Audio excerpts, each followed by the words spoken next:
Siguro po yung pinakamalaking part po ng Vixies is yung inspiration po namin sa mga songs din po namin. Sometimes may mga Vixies po kami na nagsasabi ng mga stories sa amin, and then we take inspiration from that and we create art from it. And sa mga events naman po, sobrang involved din po yung mga Vixies. Like lagi po sila may mga fan projects.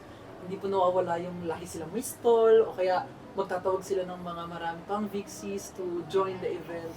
So, bawat event talaga, kahit malayo pa yan, kahit sa ibang panig pa yan ng Pilipinas, nandun sila, pumupunta po sila. So, yun, sobrang hands-on din talaga sila when it comes to like our events and sa mga ganaps po ng Vision.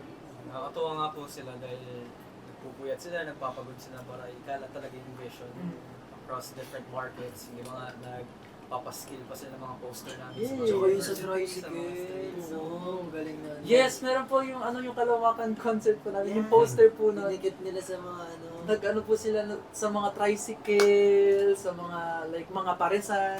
Kasi Mas tonto kami, may nakita kami yung ano. totoo.